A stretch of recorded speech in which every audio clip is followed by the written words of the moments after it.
Welcome back to We'll Drink for Travel TV. I'm Ashley Tuck, and today I'm sitting with Andrew Albert of River Basin Distillery and Exclave Spirits. I'm so happy to talk to you today. Yeah, likewise. Thanks for having me on. It feels good to not be in the warehouse bottling stuff and actually, speaking to other people that's not family or team. I know, that's right. So tell me about yourself and tell me how you got into this business. Yeah, so my journey is a little bit winding. So I don't come from food and beverage traditionally. I actually come from high growth tech company. So the story of how I got here is actually tied directly to that. So in 2016, I moved back to New Orleans from living in London for a little bit, working on my master's in philosophy and public policy. Realized I did not want to be a professional philosopher at all. Wanted to be back home in New Orleans doing something, but had no idea what the hell I was going to do. Right. So I ended up working at a tech company here called Lucid in a sort of a chief of staff role, right? So I did everything from financial forecasting, product marketing. I designed their 30,000 foot office. I put together desks. Basically, if there was something that needed to be done and nobody was hired to do it, it was my job to do so, right? So it was one of those incredibly formative experiences. The most, noteworthy experience being there is I joined August 2016. September 2016, they started a pretty big fundraise. It was $60 million, which at that time was like the biggest capital raise for a company in Louisiana since, maybe the 80s or 70s or something like that. So I, being in the role that I was in all of the exec meetings, all of the investor meetings. I heard pitches from, umpteen different people. And what I really took away from that is it sort of demystified, business for me, right? So before working at that company, it was just always like this black box, right? Like somebody created this perfect product, or they were inherently genius, or they had something that they knew that I just wasn't a part of. Or they're wealthy, I guess. That is the biggest one, right? And what that experience did was just sort of, gave me the confidence to say, it's not really that complicated. It's all a game to be figured out.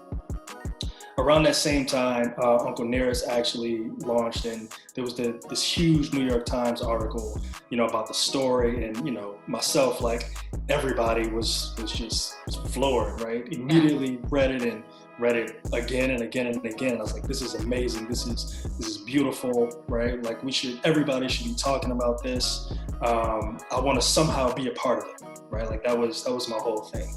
And as I sat on there more, right, I realized that the Uncle Nearest story is an important one, but it's specific to, American whiskey. Yeah. The story that I wanted to tell was, how do we pay homage and pay tribute to Black spirits producers across the globe throughout history, right? A lot of major spirits, we're right there, either innovating, being very much a part of the production process, contrary to how, the past few decades we've been presented as just this sort of, salespeople, marketers, right? The face of the brand. And I was like, nah, I want to be on the production side. So at this time I was 24, 25, and I realized I had, a little bit of self-awareness that me doing this, like jumping headfirst into trying to be in the production side wouldn't necessarily be looked at favorably, right? It'll be like, yo, what's your angle, right? Like, what are you here for? What have you created? What have you done? How do we know that the products that you're going to create are actually quality products? So I said, instead of, starting with, my own image as a young Black man trying to produce quality spirits, I said, let me speak to one of the most important aspects of my own identity. That's the city of New Orleans, right? So from New Orleans, born and raised, I think it's the greatest city in the world.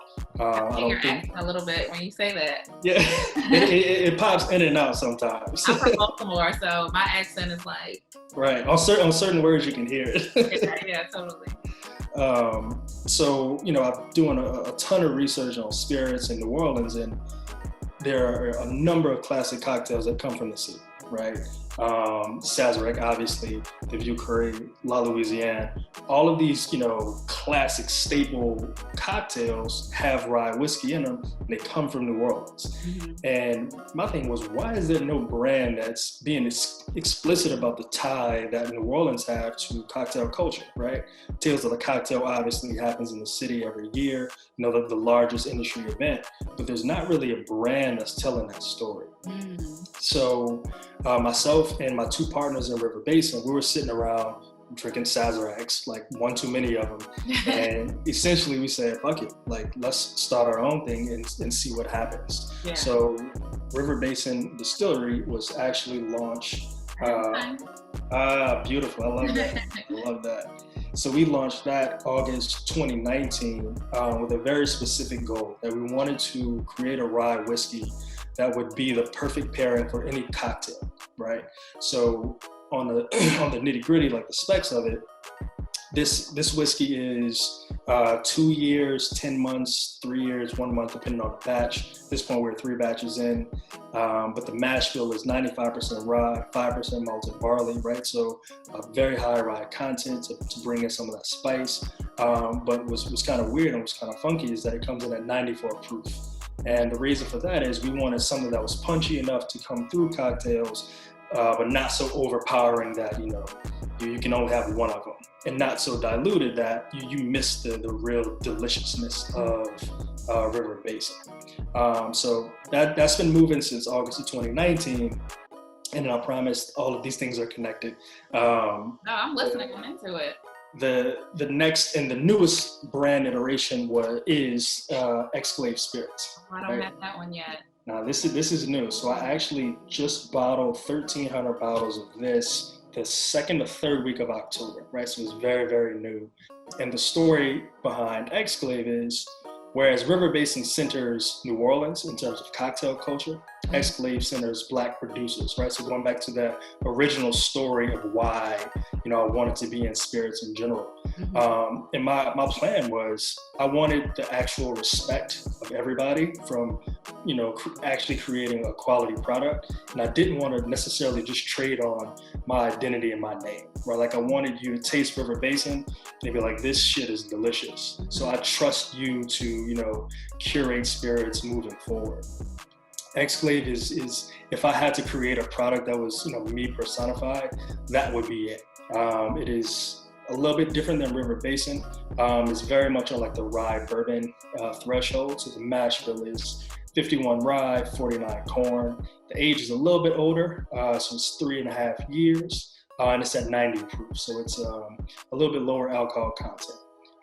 But it has this weird, like in a very good way, like addictive mouthfeel, right? So like if you had a glass, I'd tell you to swirl it, and you can see there's a lot of oil that coats the glass. It gives it this sort of like cognac-y, brandy mouthfeel that you get like fortified spirits. Most whiskeys don't really have that. And I think it's because, I'm aging everything here in New Orleans where the climate is very humid, it's very hot. So you get a lot of barrel expansion and contract, right? So those are the two brands right now. We actually have 3 SKUs, 2 under River Basin, 1 Exclave.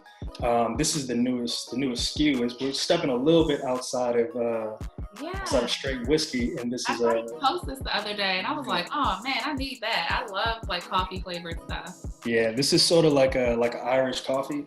Very exciting to partner with French Struck Coffee, who's a local roaster here in New Orleans. And essentially what we said is, just as important as whiskey is to the city, so is coffee.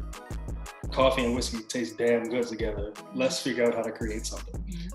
So this is our coffee cordial, and honestly, we were messing around with cocktails, and we stumbled upon one that was chocolate syrup, whiskey, cold brew, and oat milk, and we were like, all right, how do we put that in a bottle? Like you can drink that all day long. So that is in New Orleans streets. It'll be available for purchase online in the next couple weeks. And I'll be sure to give you all those links so you can direct folks. Please do. If you can figure out how to get the coffee and package like the Dumont beignets, like Oh then, yeah. One of my goals is to make River Basin one of those iconic New Orleans brands, right? Like a big shop with Cafe Du Monde, or et cetera, right? When you look at it, you should know the quality that you're going to get. You know that's New Orleans when you see it. Yeah, definitely. I love that story though, and I love how you sort of thought about these things before you even started the actual brand. Like you already had your concept and everything in mind. So Yeah. only None of this was an accident. Everything was me like sitting and pondering probably for way too long, and I was like, I know exactly what I want to do when I want to do it. Trying to decrease the amount of surprises that I would get. yeah, totally. So for people who are aspiring to be spirit owners and own their own brand one day, like, can you tell us like what steps you took to actually get this off the ground? For sure. So when it comes to spirits production, there's two main tracks, right?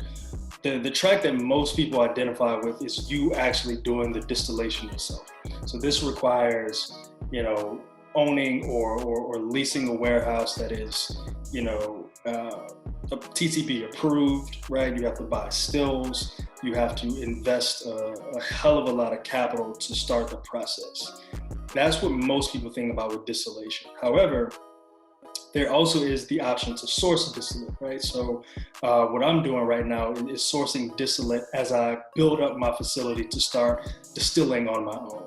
And the reason for this is, number one, starting from scratch, right? Like doing the distilling process yourself is very expensive, it's very difficult, and you don't necessarily get to prove the concept in the way that you can when you're sourcing. Sourcing gives you what, my most important thing is consistent quality control from that initial perspective, right? So what I do is I source unaged distillate from distilleries across the country, immediately have it shipped down here to New Orleans where it ages. And my part of it is really just getting it from, that barrel to bottle, right? So trying to hit certain flavor profiles, trying to make sure that I focus, on like my goals when it comes to this, it should taste like this. So for people trying to get into it, make that decision. Do you want to go down the sort of artisan, I distilled this with grains that were sourced at this place with this water, like that sort of route? Or do you want to go a more safer route where you're sourcing distillate and you are more involved with the sort of curation of the palate? Mm-hmm. How did you decide on your flavor profile? Like, how long did that take? Yeah, I started tasting a lot. Like, just once I decided that I wanted to be in the spirits world, I would take notes on literally everything, right? Like, even if it was horrible, like I have a bunch of like little small field notes, notebooks that I could just keep in my back pocket everywhere I go. Like, even if it was like one of my favorite places, I still would make a point to try new stuff, quickly jot down what I tasted, what I didn't taste. And what I started to realize was, for each major category, that there are these sort of like distinct flavor profiles. And as you start to taste more and more, you realize what you're drawn to. Most people, when we're speaking about whiskey, they jump right into bourbon. Bourbon is probably the most approachable of the whiskey category, just because corn is very sweet. But at the same time, you don't really catch a lot of the flavor complexities that you do in rye, right? Like rye, I think is good because, I mean, you take Exclave and River Basin, one has 95% rye, one has 51, which is, just enough to make it legally rye. Mm-hmm. Two totally different products. And that variance is super important, because I think when people are, building out their bars or just thinking about what they want to have, you deploy different spirits for different reasons, right? There is no sort of, platonic ideal of this is the whiskey that you ought to have, right? It's all dependent. I'm in spirits production, but I'm not gonna lie. Sometimes I like a Crown and Sprite, depending on the context, right? And that's the beautiful thing about spirits, is that it's all contextual. Yeah, I mean, it definitely seems like you are into it. Like, yeah, I'm a nerd. So when you told your family and friends you were Like, you went from this sort of office chief position and you're like, I want to start my own liquor brand. How did they react? That's pretty funny. My pops was all into it. Everybody else was probably, I can't remember like their reaction, but it's like I'm one of those people where like when I speak about something, I've probably ran myself through the ringer a million times and try to work out every possible angle. So when I say, all right, I think this is what I'm gonna do, a lot of times like my friends and family give me the benefit of the doubt, like, well, maybe you're onto something. I don't know like if it's gonna be successful, but I know that you're gonna ride it out to its natural conclusion. Yeah. I think that's just me being a relatively introverted, thinker for a lot of things in life. Yeah. Do you feel like the spirits industry has been welcoming to you and your concepts? Yeah, for sure. More so than I would have anticipated. So if you recall when I said earlier, I was very cognizant of not wanting to create a product that was gimmicky or sort of opened me up to be a token in the industry. I wanted to create a quality product in River Basin that, was award winning before I started to introduce myself as the owner of both brands. And what I realized is that there was a very, and still is, a deep sort of like hunger and excitement for new expressions in spirits, right? And I mean, I think I haven't had, at this point, knock on wood, a single like just bad interaction with anybody in the industry. Everybody's been gracious and welcoming, and just curious to see, what can we come up with, right? Because when you have somebody that doesn't necessarily come from food and beverage like myself, it's almost like having fresh eyes, right, into something that's very, very old and very different. And at a certain point, people just get tired of drinking the same old shit, and they want to taste what else is out there, what's new. Totally. Why was it important for you to tell New Orleans story and Black spirit owners or Black producers? For sure. So, like I said, I love New Orleans, right? I think it's the greatest city in the world. It's a city that is very layered. There's a lot of history. There's a lot of purpose and meaning. And that is, it's always important for me to show respect to the city, right? I would, at this point, everybody that's around my age or older has like a Katrina story. Mine is a little bit different than most in that, like, my generation is what we call, the Katrina babies, right? So it's sort of the last generation of New Orleanians before Katrina. So I was 12 or 13 when the storm hit, which means I was old enough to realize like this was horrible, but too young to be a part of it. So subconsciously, like, my brain just shifted, and there's this sort of like deep love of the city that I think previous generations just didn't have, because it was just New Orleans, right? You took it for granted almost. And I think, by having that experience, you don't really take it for granted. And in terms of Black producers, right? Going back to New Orleans, right? Like, I came up under, the No Limit eras, the Cash Money eras, right? Like this very, it was abrasive Black ownership. Like, we change it. Not only do we own this, but we're going to completely change the game on how we do this. And this is how we do things, right? So it's almost, in a lot of respects, like my birthright to do this, right? Because if you look at what Master P and what Baby have done, and just other people just coming out of New Orleans, which is kind of a small city, right? Like this concept of like ownership is just how we do things. So it was only right to do it this way. I love that you said that, because that puts it right into perspective for me. Like, Cash Money was my first concert ever in Baltimore when they were on tour. First CD I ever bought was a BG CD. I love Cash Money. I was just talking about this the other day. Like, Cash Money will always like have a special place in my heart. No Limit too. Yep. Growing up, that's like a soundtrack to my childhood too. For sure.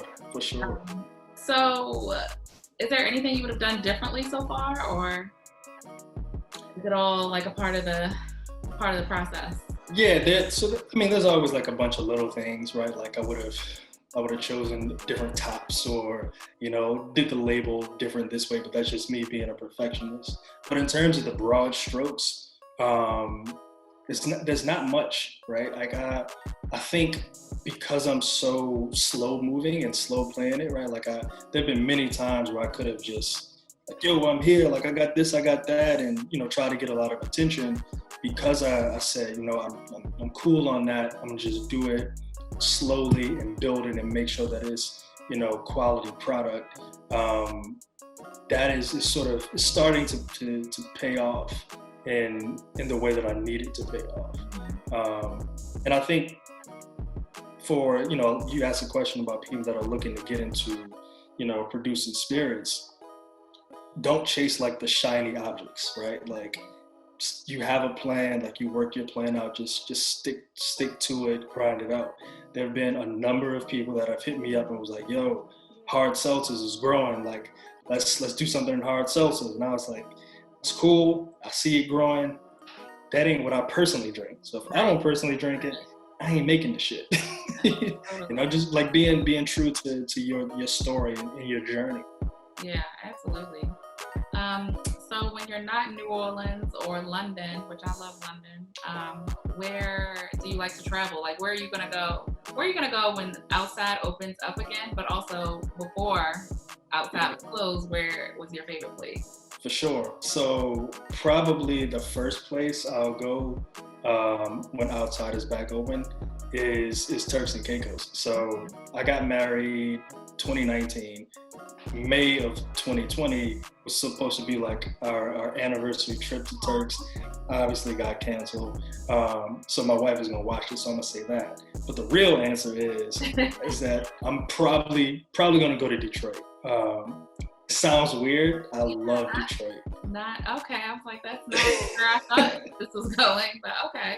No, I love Detroit. And I mean, you can probably tell now, like I'm a super nerd when it comes to history and just Black experience. And I have this weird sort of thing where I take cities, like especially Black cities, and I go down a sort of like musical history from like whenever it first started up until now, and try and get really immersed in the sound of it. And Detroit has just been like the most recent city that I've done this. Was very, very top of mind for me. You've been to Memphis? I have not been to Memphis yet. Memphis is another like great Black music city. Yeah. So if you get a chance, definitely do that. So what legacy do you want to leave behind with River Basin and Exclave? For sure. I think the biggest thing is that, it's almost like you can do it your way and like be confident in who you are, and don't, you don't have to sacrifice things that you think you have to for short-term gains, right?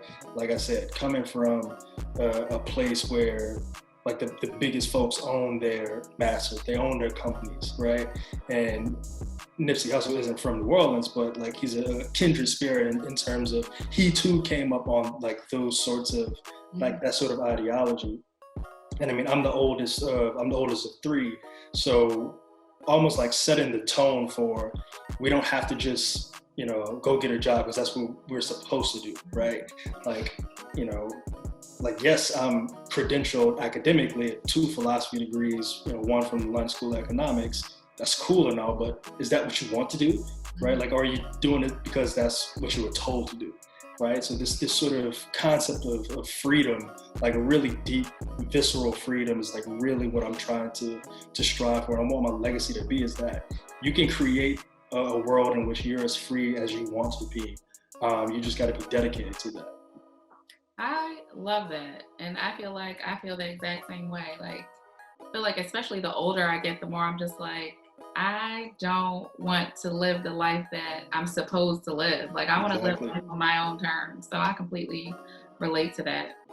Where can people find River Basin and Exclave? For sure. So both River Basin and Exclave are sold online. So they ship to about 35 different states. Exclave you can buy directly from exclavespirits.com. River Basin you can buy via third-party platforms, Mashing, Grape and Reserve Bar. I'll send all those links to you as well. If you're in the city of New Orleans, it's everywhere. Wherever you buy your favorite spirits, you can buy both of those. Awesome. Well, thanks so much for chatting with me today. Of course, thank you.